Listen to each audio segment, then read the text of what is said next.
Bueno, el primer tema que vamos a comentar esta tarde es que el dólar pierde terreno frente al peso en República Dominicana. Sin lugar a dudas, el tema que estuvo dominando los debates, la conversación económica, política nacional durante el primer trimestre, enero, marzo y hasta abril, fue la evolución del tipo de cambio y su impacto en el peso dominicano. La rápida depreciación del peso dominicano entre estos meses, primer trimestre, había encendido las alarmas, no solo entre nosotros, los analistas económicos, financieros, sino también entre los empresarios que habían expresado abiertamente su preocupación. Esto debido a varios factores nacionales e internacionales que incidieron en el aumento de la tasa de cambio, del tipo de cambio, como fueron el aumento de la demanda estacional de dólares inusitada por parte de los importadores, la desaceleración temporal en las exportaciones, las tensiones de los mercados internacionales y la incertidumbre global por las tasas de interés en las economías desarrolladas, principalmente en los Estados Unidos, provocando una rápida depreciación del peso dominicano frente al dólar, lo cual alimentó la preocupación en distintos sectores de la vida nacional, principalmente económicos, el sector productivo. No se trataba únicamente de que el peso perdiera valor, algo que históricamente ha ocurrido a un ritmo controlado de alrededor de un 3% anual, 3.4% anual, sino de la velocidad a la que estuvo ocurriendo esta devaluación, si recordamos. La cotización del dólar frente al peso dominicano alcanzó un pico más alto el 28 de marzo con una tasa de 63.48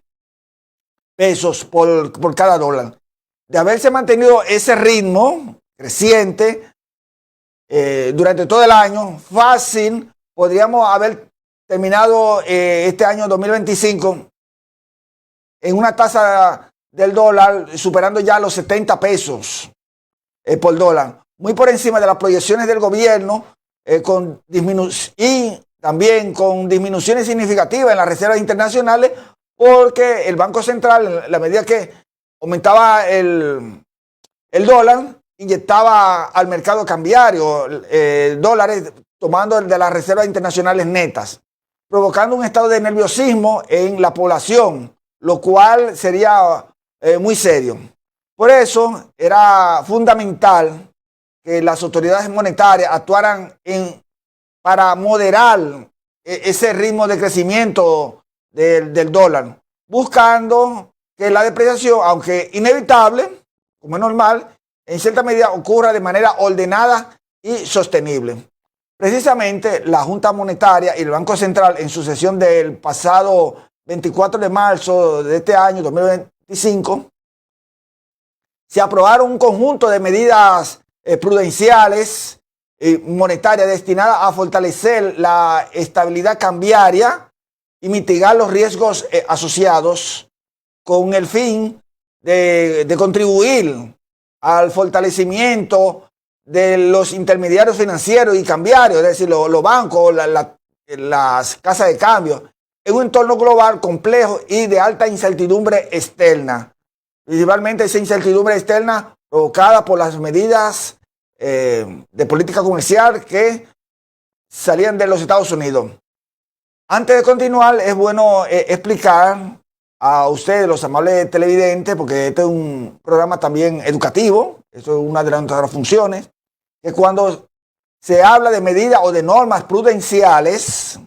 nos referimos a una serie de estándares mínimos que impone el Banco Central y la Superintendencia de Bancos a las entidades de intermediación financieras.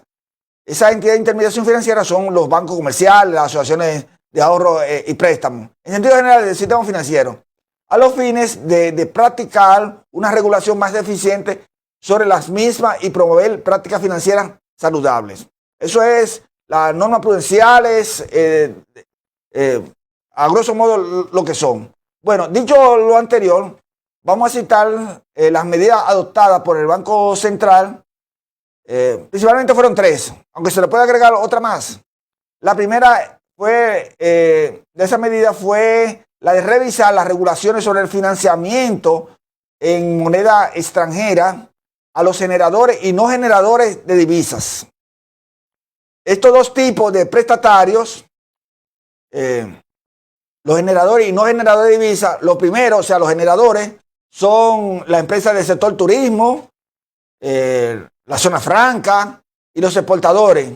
que podrán seguir accediendo libremente al crédito en dólares, ya que sus ingresos provienen del exterior. Y si provienen del exterior, pueden acceder a financiamiento en dólares. Lo segundo, o sea, los no generadores, es decir, los no generadores de divisas, que son la mayoría de las personas y empresas del país, solo podrán recibir préstamos en moneda extranjera hasta un 25% del total de depósitos y financiamiento en divisas que maneje la entidad financiera que le presta. O sea, ahí se le pusieron un tanto un control a esa entidad, porque antes tomaba préstamos, si usted no genera divisa, porque tiene que tomar prestado en divisa. Bueno, la segunda medida fue el establecimiento de requerimientos prudenciales para fortalecer la solvencia regulatoria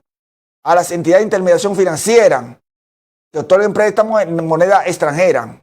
Bien, esos son a los bancos comerciales, principalmente a los bancos comerciales. Y la tercera medida regulatoria dispuesta por la Junta Monetaria y el Banco Central fue un ajuste a los límites existentes sobre la posición neta en moneda extranjera, definida como la diferencia entre activos y pasivos en esa moneda. O sea, la Junta Monetaria también podemos mencionar una cuarta medida, fue que aprobó una indexación del capital mínimo requerido a los agentes de cambio y agentes de remesa, eso son la casa de cambio, aumentándolo a 23 millones para remesadores y agentes de cambio de mayor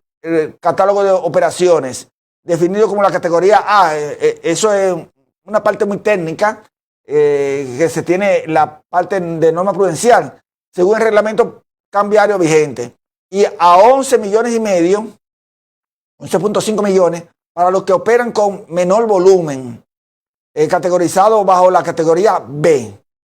Esta medida fortalece la base de capital intermediario cambiario para operar con mayor eficiencia. Eso es lo que se busca con esta medida que se tomó de indexación. En estas últimas semanas de abril, la economía dominicana se ha notado una notable apreciación del peso dominicano frente al dólar estadounidense, como lo pueden ver en la gráfica que le está mostrando,